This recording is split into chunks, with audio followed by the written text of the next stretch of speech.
तो इस कहानी की शुरुआत में हमें इटर्नल से मिलवाया जाता है और बताया जाता है कि कई हजारों सालों पहले सेलेस्टल्स आए जिसमें प्राइमोरिसल्स थे और इन्होंने ही सन को क्रिएट किया और इनकी ही वजह से धीरे धीरे यूनिवर्स में जिंदगी आई। लेकिन फिर डीप स्पेस से कुछ डेविल्स आए जो कि एलियन मॉन्स्टर्स हैं और वो उन सभी जीवों को खा जाते हैं जो कि अपने दिमाग से सोचते हैं और यहाँ पे खुद को महसूस करते हैं। और इसी को रोकने के लिए एरिसम सेलेस्टल्स ओलंपिया नाम के प्लेनेट से इटर्नल्स को भेजा उनसे लड़ने के लिए और हजारों सालों पहले इटर्नल्स धरती पर आए। इसके बाद इटर्नल्स और डेविल्स में लड़ाइयाँ होती रहीं और इटर्नल से हमेशा इंसानियत को प्रोटेक्ट किया और इंसानों का विकास करने के लिए इटर्नल से उनकी बहुत सारी मदद की। और यहीं पर हम देखते हैं सर्सी को जो कि एक इटर्नल है और इसकी पावर यह है कि किसी भी मेटल को ये मैनिपुलेट कर सकता है। और वो एक बच्चे को एक चाकू दे रही होती है और वो मैनिपुलेट होकर गोल्डन कलर का हो जाता है। और इसके बाद हमें वर्तमान समय का सीन दिखाया जाता है और हम देखते हैं कि शहर लंदन में उसी ड्रैगन की तस्वीर लगी होती है जो इटर्नल ने उस बच्चे को दी थी। और हमें पता चलता है कि सर्सी अभी डेवन के साथ रिलेशनशिप में है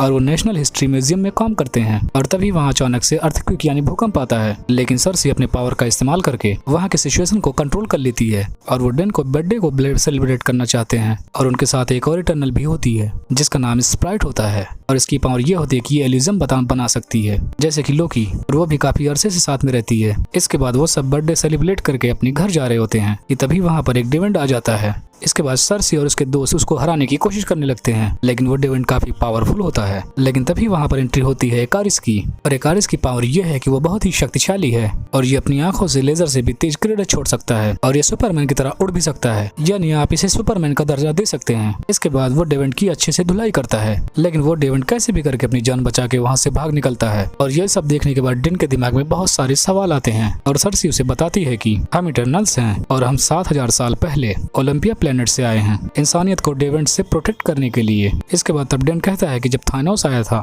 तब तुम लोगों ने एवेंजर्स की मदद क्यों नहीं की थी। तब सर्सी कहती है कि हम लोगों को मना किया गया था और हम इंसानियत की लड़ाई में इंटरफेयर नहीं कर सकते थे और हम सब तभी लड़ते हैं जब बात डेविड्स की आती है। और यहीं पर वो ये भी बताती है कि वो और इकारिस 5000 सालों से रिलेशनशिप में थे, लेकिन एक दिन अचानक से इकारिस कहीं अचानक से चला गया। तब से आज जाकर मेरी उसकी मुलाकात हुई है। इसके बाद इकारिस और वो लड़की बात करते हैं कि अब की जो डेविड आया था वो काफी ज्यादा पावरफुल है और वो खुद को हिल भी कर सकता था और इस बार वो अब की इंसानों पर हमला करने के लिए नहीं आया था, यानी वो इटर्नल्स पर हमला करने के लिए आया था। और इसीलिए वो सब लोग अब सारे इटर्नल्स को इकट्ठा करने की सोचने लगते हैं। इसके बाद हमें 5000 साल पहले का सीन दिखाया जाता है जहाँ पर सारे इटर्नल्स मिलकर एक डेविड से लड़ रहे होते हैं, उसे मार डालते हैं और इसे सेलेस्टियल से बात कर रही होती है। एजे इटर्नल्स की लीडर है और एजे की पावर ये है कि वो खुद को हिल कर सकती है और वो सेलेस्टियल्स और इटर्नल्स के बीच का ब्रिज है, यानी इटर्नल्स में सिर्फ वही है जो सेलेस्टियल से कॉन्टेक्ट कर सकती है। और हम देखते हैं कि सेलेस्टियल इटर्नल से कहता है कि प्लेनेट से अटैच मत हो जाना। इसके बाद हम फास्टो को देखते हैं जो इंजन पर काम कर रहा होता है ताकि वो इससे इंसानियत की मदद कर सके।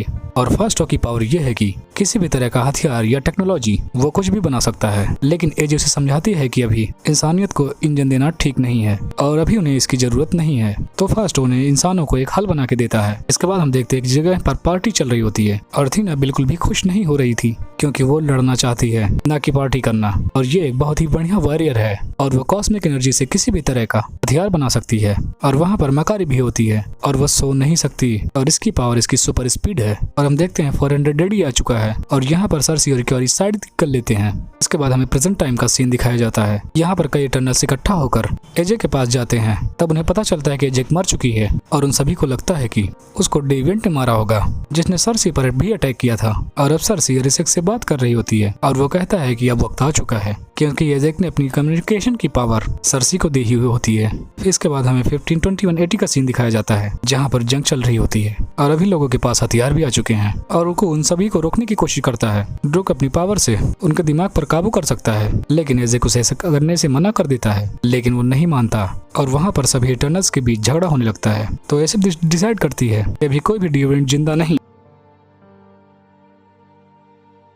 तो अभी जो सारे इटर्नल्स जैसे चाहे अलग अलग होकर जीना चाहे तो जी सकते हैं। इसके बाद हमें प्रेजेंट टाइम का सीन दिखाया जाता है और यहाँ पर कॉन्गो एक बॉलीवुड का एक्टर बन चुका है। इसके बाद हमें गिलगोर दिमाग को दिखाया जाता है और अथेना के साथ पास्ट में एक प्रॉब्लम हुई थी कि वो बार बार अपना काबू खो देती थी और हमेशा लड़ना शुरू कर देती थी और अभी भी वो ऐसी ही हालत में होती है। लेकिन गिलगामेश वो इटर्नल्स की सबसे स्ट्रॉन्ग इटर्नल है, उसने उसे संभाल कर रखा था। और फिर हम देखते हैं कि सरसी एरिसम से कांटेक्ट कर रही होती है और एरिसम उसे सब कुछ बताता है कि हर मिलियंस ऑफ ईयर्स में एक नया सेलेस्टियल जन्म लेता है और अर्थ के अंदर भी एक सेलेस्टियल है जिसका नाम है थियामोथ, लेकिन उसे अभी जन्म लेने में थोड़ा वक्त है। एक्चुअली अभी तक सेलेस्टियल की मदद करती आई है सेलेस्टियल को जन्म लेने में, और जब अर्थ पर इंसानों की सही पॉपुलेशन हो जाएगी तो थियामोथ जन्म लेगी, और जैसे थियामोथ निकलेगा पूरी अर्थ तबाह हो जाएगी। और इटर्नल्स को यहाँ पर इसीलिए भेजा गया था ताकि वो थियामोथ को जन्म दिला सके, और ये ऐसे काम पहले करते थे और अब ये काम सरसी को करना पड़ेगा। और एरिसम सरसी को ये भी बताता है कि ओलंपिया जैसा कोई भी और प्लेनेट नहीं है, मैंने ही तुम सारे इटर्नल्स को बनाया है और मैंने ही तुम सारे लोगों को प्रोग्राम किया है,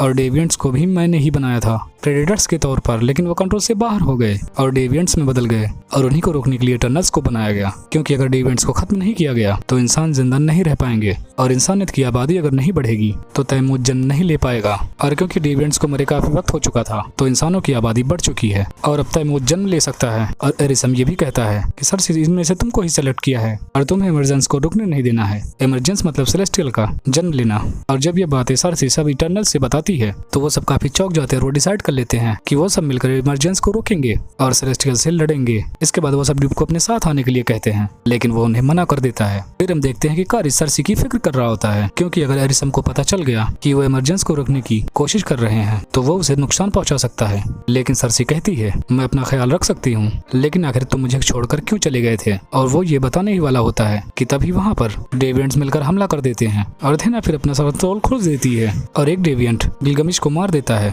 और तभी हम देखते हैं कि उस डेविएंट को, जो कि उनका लीडर है जिसका नाम है केरो, और उसके पास ऐसे की मेमोरी आती है और वो समझ जाता है कि सेलेस्टियल क्या करने वाले हैं। और ड्रूप कहता है कि मैं तुम्हारी मदद करना तो चाहता हूँ, लेकिन एक सेलेस्टियल का माइंड कंट्रोल करना बहुत मुश्किल है और उन्होंने ही मुझे क्रिएट किया है और मैं उनका माइंड कैसे कंट्रोल कर सकता हूँ। लेकिन तभी उन्हें फास्टोस की याद आती है। फिर हमें 1945 का सीन दिखाया जाता है जब हिरोशिमा पर अटैक हुआ था, और वहाँ पर हम देखते हैं कि फास्टर की मदद से ही इंसानियत ने इतना विकास किया और न्यूक्लियर बॉम्ब भी बनाए। लेकिन इस अटैक के बाद में वो डिसाइड करता है कि वह अपनी पावर को अब यूज नहीं करेगा। और फिर हमें प्रेजेंट सीन दिखाया जाता है जहाँ पर फास्टोस एक आम आदमी से एक आम जिंदगी जी रहा है और उसका एक बेटा भी है, और फास्टोस उनकी मदद करने से मना कर देता है, लेकिन अपने पार्टनर के कहने पर इटर्नल्स की मदद करने के लिए तैयार हो जाता है। फिर वो सब जाते हैं मक्कारी के पास, जो कि बहुत सालों से एक हिशिप में रह रही थी, और फास्टोस को एक ब्रेसलेट बनाता है और बताता है कि यार ये सारे के सारे ब्रेसलेट हम एक साथ पहनेंगे तो हम एक यूनिमाइट बन जाएगा, मतलब कि हम सब एक दूसरे की पावर को इस्तेमाल कर सकेंगे। लेकिन अभी भी सब सारे थोड़े कंफ्यूज हो जाते हैं कि उन्हें अभी सेलेस्टियल के खिलाफ जाना चाहिए या नहीं, और इसी के चलते सब अलग अलग होकर अपने अपने बारे में सोचने लगते हैं। और इकारिस याद करता है कि 6 दिन पहले क्या हुआ था। एजेक उससे मिलने आई थी और हमें पता चलता है कि एजेक के कहने पर ही इकारिस सरसी से अलग हुआ था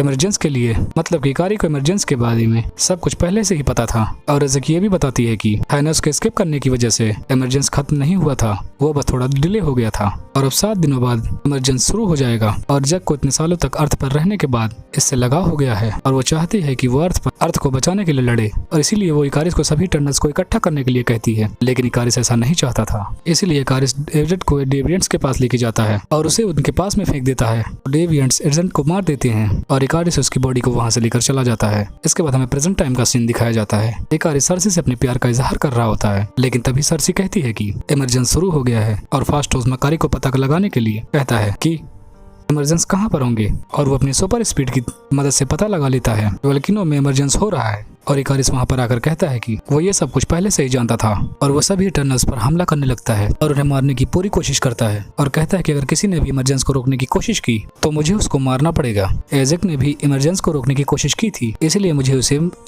मारना पड़ा। बैलिसम के लिए काम करता हूँ और एक प्लेनेट खत्म होगा तभी तो कई और प्लेनेट बनाए जाएंगे। और स्प्राइट भी इकारिस का साथ देती है और उन सबको लगता है कि इकारिस सही कह रहा है, तो वो वहाँ से चला जाता है। अब बाकी बचे इटर्नल्स को ही इकारी और स्प्राइट को रोकना होगा, और वो सब वोल्केनो के पास पहुंचते हैं। इकारी ड्रूस को मार देता है और मकारी इकारी से लड़ने की कोशिश कर रही होती है, और सरसी फास्टोस को कहती है कि कुछ भी करके इकारी को बिजी रखो, मुझे लगता है कि मैं इमरजेंस को रोक सकती हूँ। और दूसरी तरफ डेविएंट्स का लीडर क्रोवी फाइट्स के बीच में घुस जाता है और वो थेना से लड़ने लगता है। इसके बाद थेना उसे मार देती है और सरसी इमरजेंस को रोकने के लिए आगे बढ़ती है, लेकिन स्प्राइट उसे पीछे से हमला कर देती है। लेकिन तभी हम देखते हैं कि ड्रोग अभी भी जिंदा होता है और वो स्प्राइट पर हमला करता है और दूसरी तरफ हम देखते हैं कि सेलेस्टियल अर्थ से बाहर निकल रहा होता है, लेकिन सर्सी अपने पावर से उसका मेथड चेंज कर देती है और उसे फ्रीज कर देती है। एक्चुअली जब सर्सी ने उस सेलेस्टियल के हाथ को छुआ था तो वो उसकी एनर्जी को महसूस कर सकती थी और उस सेलेस्टियल की एनर्जी भी उसे मिल गई। यूनीमाइंड की मदद से वो उसे फ्रीज कर पाई और इकारिस अपने आप को छुड़ाकर सर्सी के पास आता है उसे मारने के लिए, लेकिन वो ऐसा नहीं कर पाता और वो सर्सी को सॉरी कहकर सूरज के अंदर चला जाता है और फिर उस सेलेस्टियल की बची हुई एनर्जी की मदद से सर्सी स्प्राइट के कहने पर उसे इंसान बना देती है। और फिर हमें एक हफ्ते बाद का सीन दिखाया जाता है और डेन सर्सी के साथ होता है और डेन उसे अपने बारे में बता रहा होता है, लेकिन तभी एरिसम वाले वहाँ जाते हैं और सर्सी को लेकर चला जाता है और उससे कहता है कि तुम लोगों ने सेलेस्टियल को कुर्बान किया है तो तुम लोगों को अभी तो मैं बख्श रहा हूँ, लेकिन मैं फिर से जरूर आऊंगा तुम्हारा जजमेंट करने के लिए।